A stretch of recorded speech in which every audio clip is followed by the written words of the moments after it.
Proverbs 10:1. The Proverbs of Solomon. A wise son makes a glad father, but a foolish son is the grief of his mother. 1 Kings 22, verses 41 through 53. Jehoshaphat, the son of Asa, had become king over Judah in the 4th year of Ahab, king of Israel. Jehoshaphat was 35 years old when he became king, and he reigned 25 years in Jerusalem. His mother's name was Azubah, the daughter of Shilhi, and he walked in all the ways of his father Asa. He did not turn aside from them, doing what was right in the eyes of the Lord. Nevertheless, the high places were not taken away, for the people offered sacrifices and burned incense on the high places. Also, Jehoshaphat made peace with the king of Israel. Now the rest of the acts of Jehoshaphat, the might that he showed, and how he made war, are they not written in the book of the Chronicles of the king of Judah? And the rest of the perverted persons who remained in the days of his father Asa, he banished from the land. There was then no king in Edom, only a deputy of the king. Jehoshaphat made merchant ships to go to Ophir for gold, but they never sailed, for the ships were wrecked at Ezon-Geber. Then Ahaziah, the son of Ahab, said to Jehoshaphat, "Let my servants go with your servants in the ships." But Jehoshaphat would not.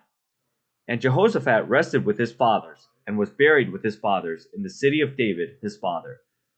Then Jehoram, his son, reigned in his place.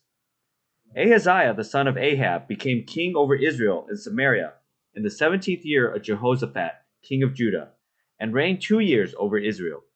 He did evil in the sight of the Lord, and walked in the way of his father, and in the way of his mother, and in the way of Jeroboam, the son of Nebat, who had made Israel sin.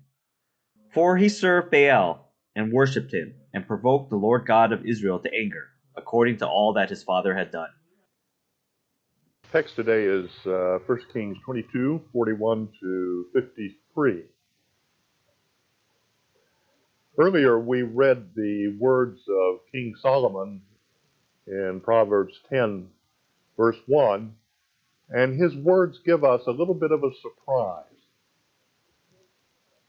In the first part of the proverb, he says, "A wise son makes a glad father," and we can understand that part of it, because if a father is wise enough to want a wise son, if he has a wise son, it will make him glad. But we would have expected Solomon to say the reverse of that and say, "But a foolish son is the grief of his father." But instead of that, if you noticed it, he says, "But a foolish son is the grief of his mother." How interesting. Now, there may be more than one reason why the proverb is put that way, but I want to suggest to you that sometimes, more frequently than it ought to happen, unwise fathers who have unwise sons don't really care that much about it. So a father may say, "Oh, well, I was like that when I was young." Or, "Oh, well, my kid did something really stupid, and he deserves what he's getting." And it is conceivable for a father to react rather coldly to the problems of a foolish son, but it's very, very much more difficult, I think you will agree, for a mother to do that. And even if the mother is not grieved by the foolish conduct itself, she may very well be grieved by the consequences into which this foolish conduct leads her son. So a wise son makes a glad father, but a foolish son is the grief of his mother. And it seems to me that we have a wonderful illustration of this principle in the passage that we read just a few moments ago from 1 Kings chapter 22. To put it very succinctly, in these verses we are confronted with a wise son and a foolish son. A wise son and a foolish son. Before I go any further, let me ask you this question.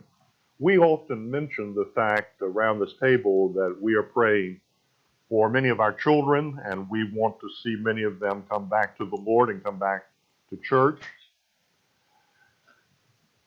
And that's a perfectly worthwhile objective, but I wonder if we have clearly crystallized in our minds that our objective is more than just to get our kids sitting in a seat on Sunday morning or at the Lord's table. What we really want our children to do is to become wise, to live a wise life, to allow God to direct their life and to bless their life and to deliver them from the troubles that come from not living wisely.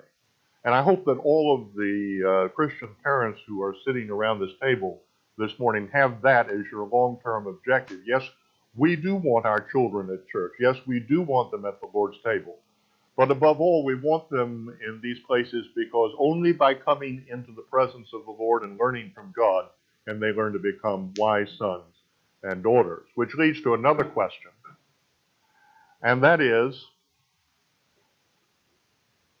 do we want for ourselves the same thing that we want for our children?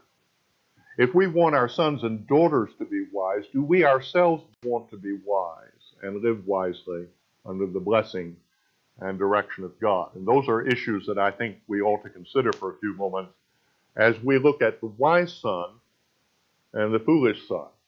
Now, everybody at the table can already tell me who the wise son was.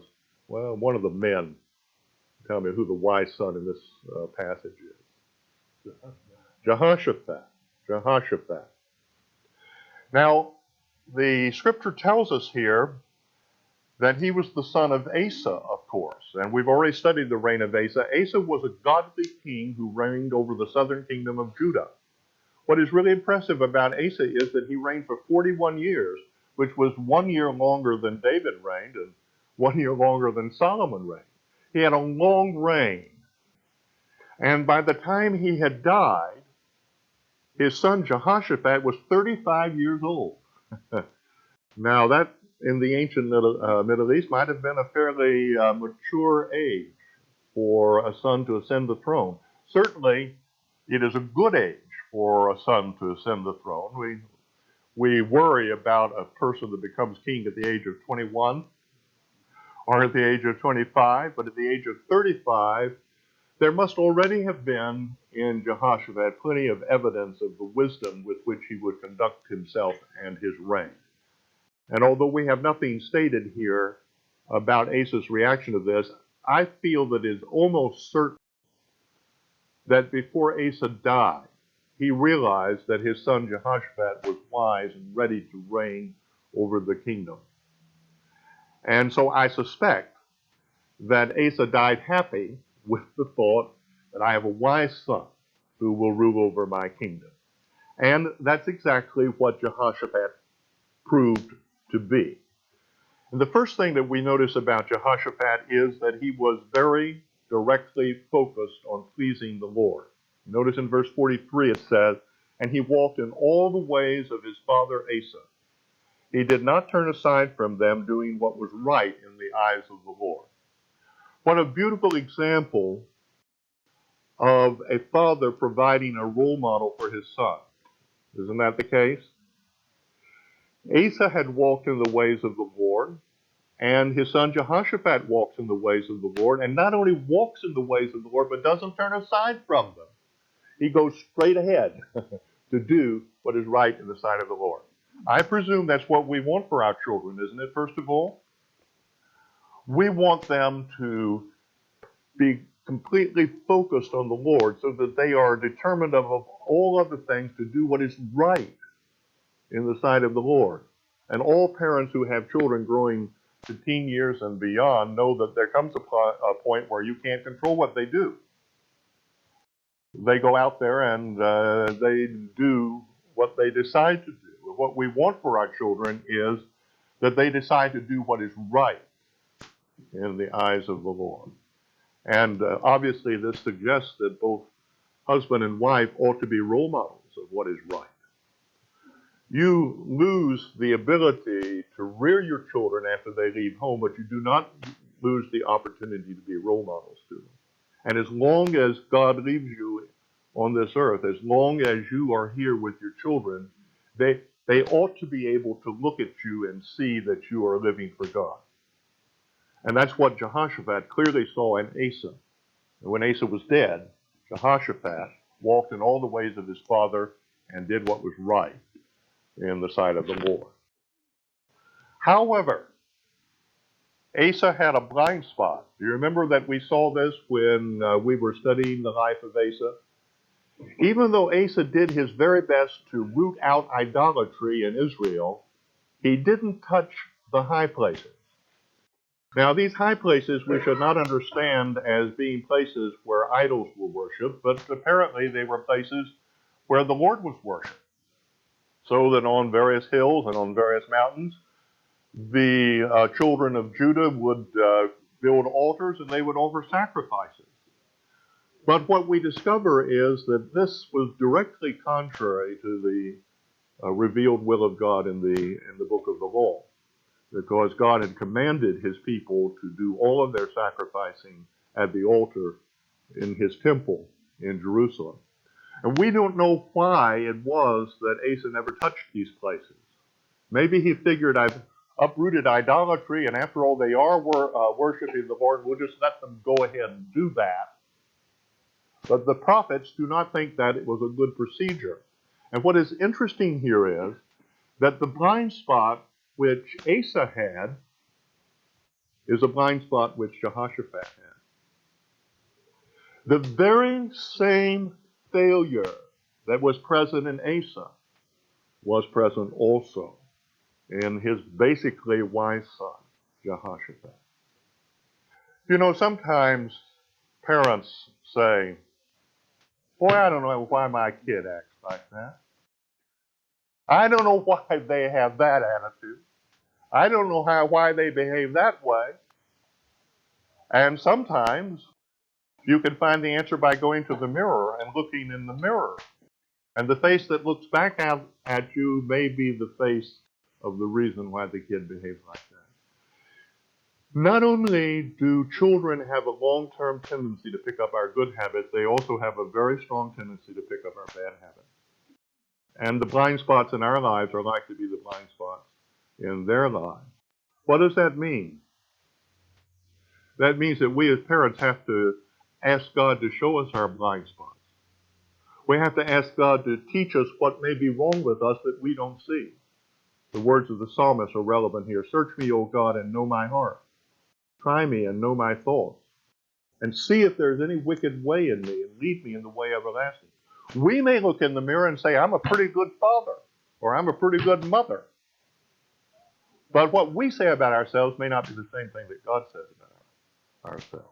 And therefore, we ought to be open to God to show us the weak points in our personalities and behavior as well as the strong points. So wise though he was, committed to God though he was, Jehoshaphat shared exactly the same blind spot that his father Asa had had. And then we're told that Jehoshaphat made peace with the king of Israel. Now, ever since the kingdom broke up into two parts, the northern kingdom and the southern kingdom, there have been periodic wars. And obviously, Jehoshaphat thinks in terms of the futility of Israelites fighting with Israelites. And so he makes peace with the king of the north.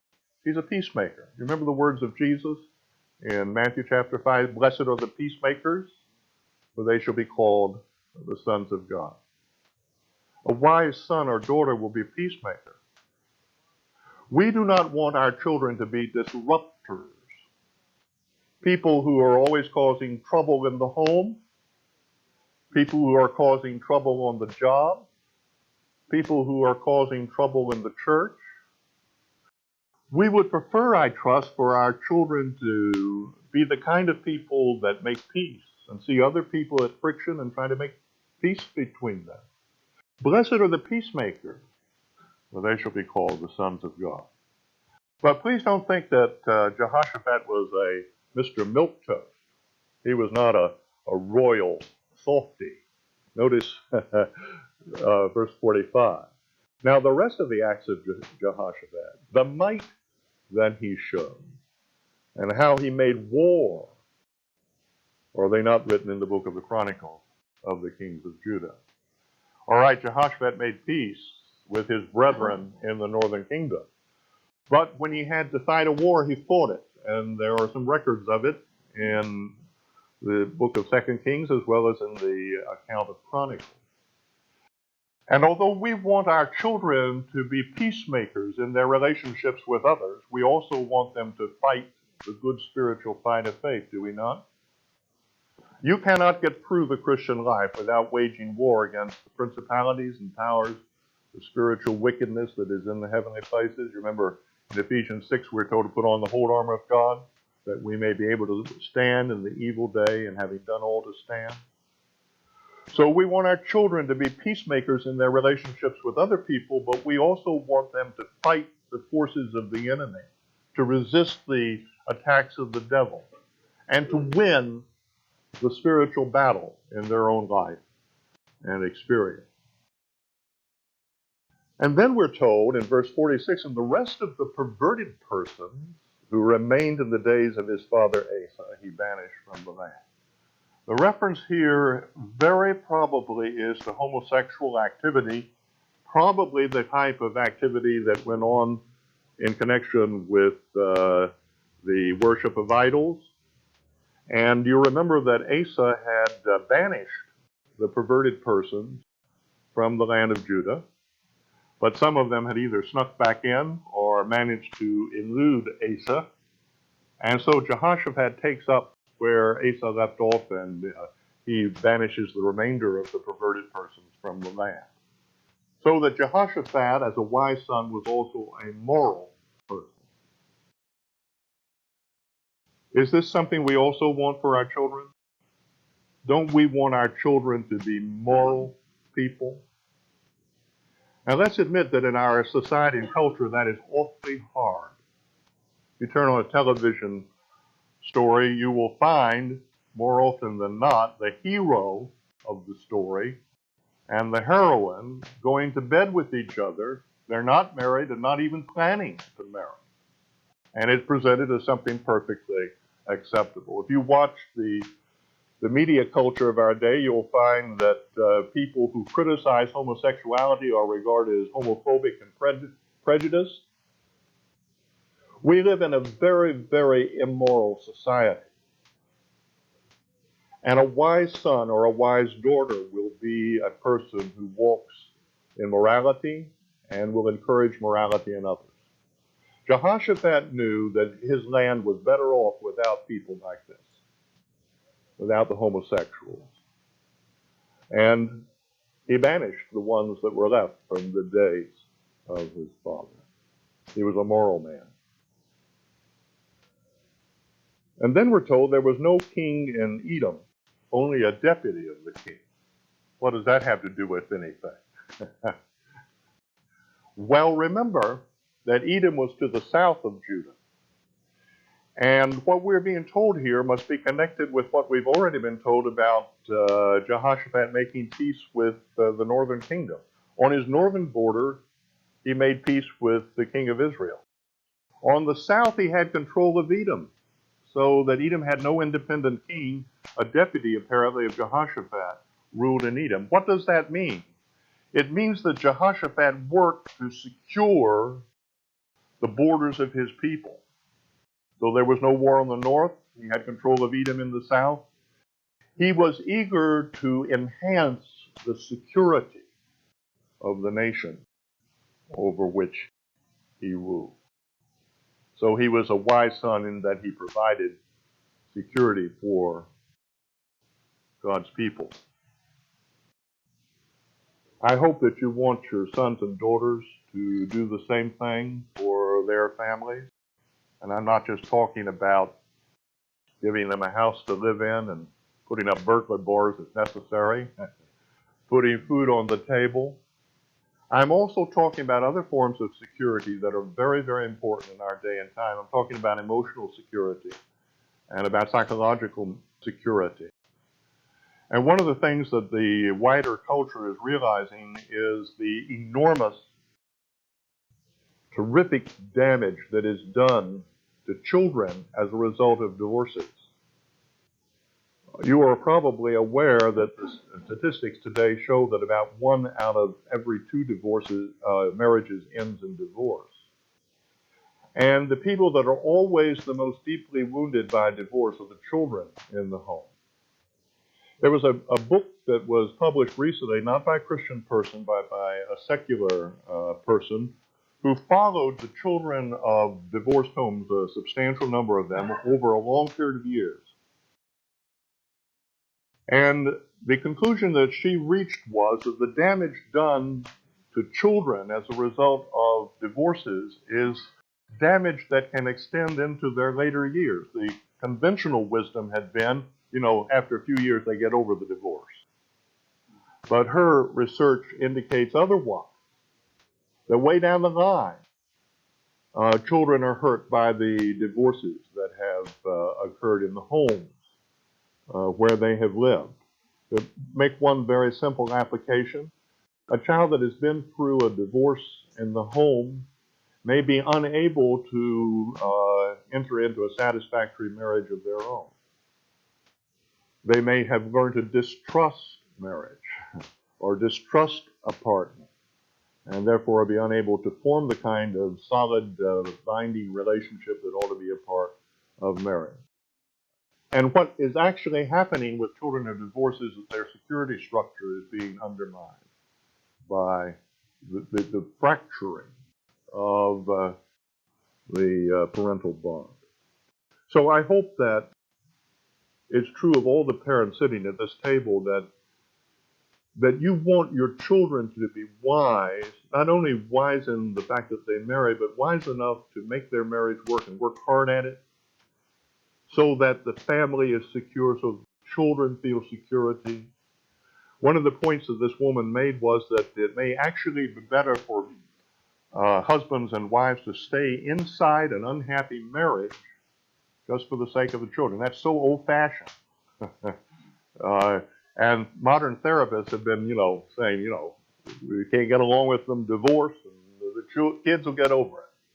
But this woman is suggesting maybe it would be better in terms of the future of the kids if the parents stay together, even though they're not happy in the marriage. But we live in such a, enjoy it culture that it's very hard for people to make that kind of sacrifice in our day and age. But wise sons and daughters ought to know the importance to their children of a stable home and of the emotional and psychological security that needs to be there in order for their children to grow up properly. And finally, another and last trait of this wise son is that he learned from his mistakes. He built some ships that were intended to go to Ophir to search for gold. And the ships were wrecked.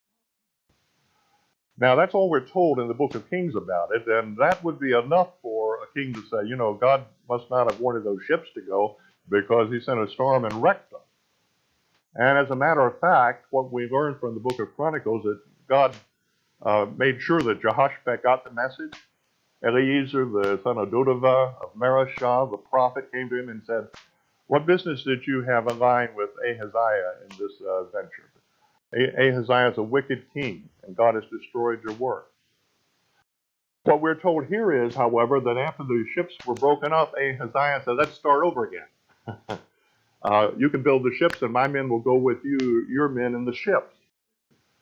Verse 49, "Then Ahaziah, the son of Ahab, said to Jehoshaphat, 'Let my servants go with your servants in the ships.'"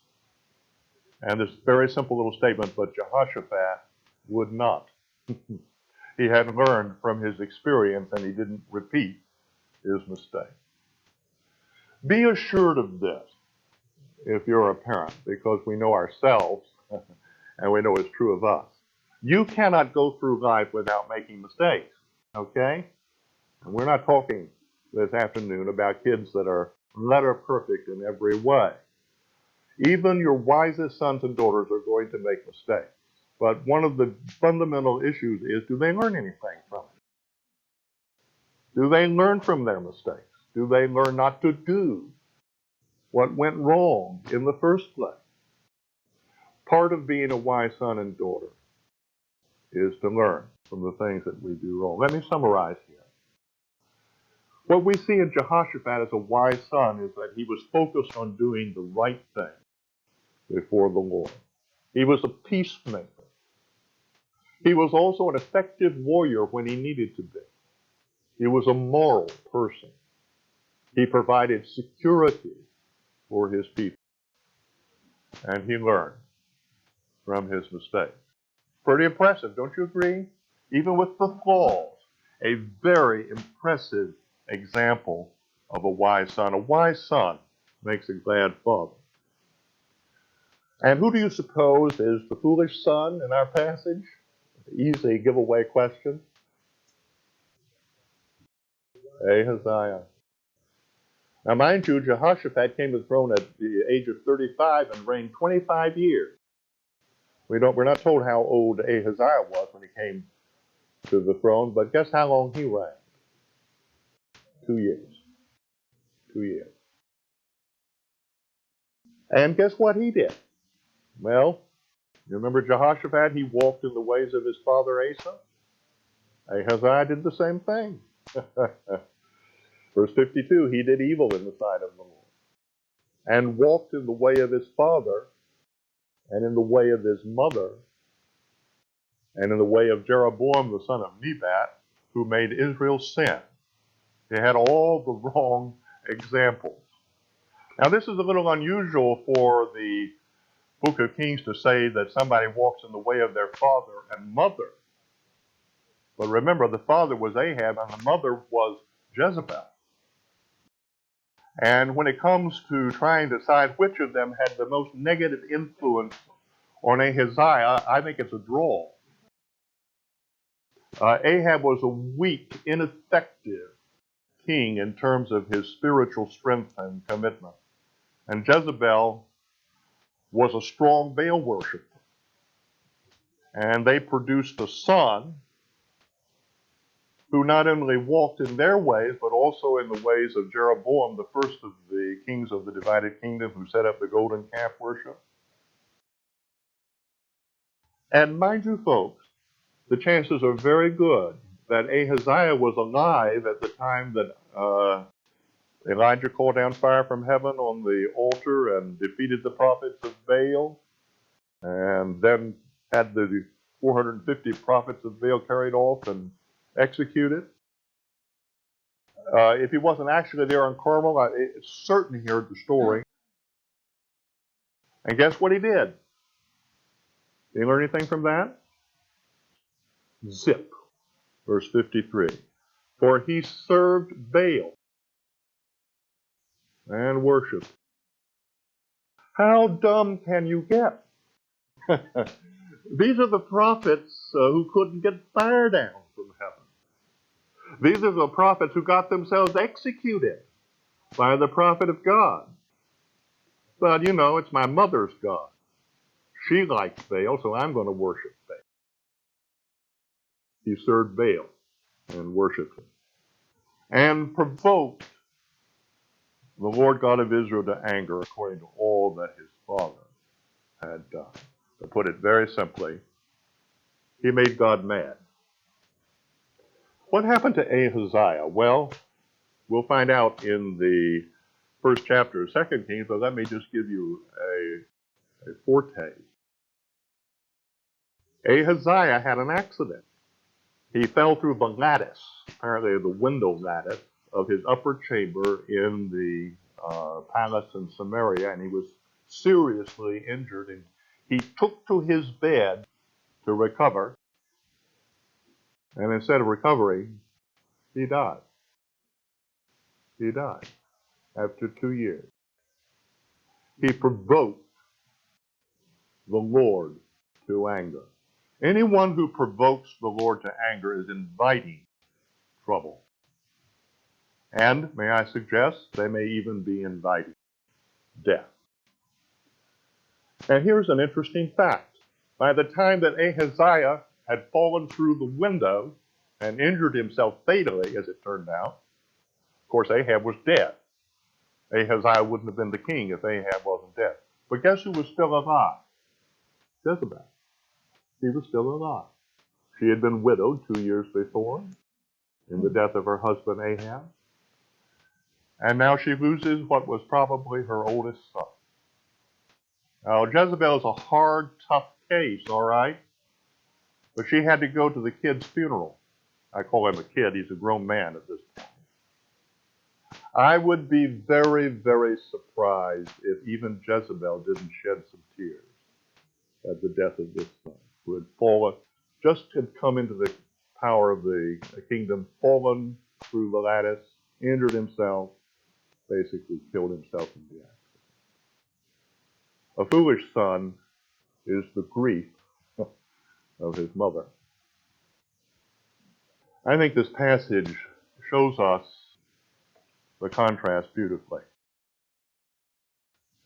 Many of you know that last year, Bob and my good friends Dick and Ann were suddenly killed in an automobile accident. Apparently they didn't suffer very long at all. And Dick had expressed the wish some months before that if he died, he would like to go with Ann. God granted him that request. They left behind 4 kids, 1 daughter, 3 sons. Now, please understand that Dick was, as far as I could tell, something of an electronics genius. He had started his company in his garage. And by the time I knew him, he had a multi-million-dollar electronics company with a factory over in Belgium, I believe it is, or Holland, one of those places. And suddenly he's gone. I guess who's left behind? 1 daughter, 4 sons. The business is on their shoulders. Now, you also probably are aware that Dick gave with extreme liberality to the work of the Lord. And he has helped GES and he's helped Kerugma enormously. We could never repay him for what he's done for these organizations. What are the kids going to do? Well, my friends, all 4 of those kids are committed to God. All 4 of them were determined to carry on the business as well as they could in the absence of their father, and they were determined to continue as God enabled them to give to the Lord's work in the same way that their father gave, and that's exactly what they have continued to do. And almost from the beginning, when they took over the company, God began to bless the company. I was talking to John just last week about a trip up there, and in the conversation, he mentioned the business, and he says the sales are going through the roof. Now, God is honoring those 4 children. He's leading them as they lead the company. He's blessing them as they give to his work. Do Dick and Ann know about this? I don't know. They may not know about it yet, but if they do know about it, or when they do find out about it, what a joy it's going to be that their kids stepped right into their shoes and had a deep commitment to God, ran the company well, and continued to support the Lord's work all over the country. Isn't that the kind of kids we want? Okay, we're not going to turn over to them a multi-million-dollar business. None of us are. But our life goes on through them. And hopefully, they will be wise sons and daughters.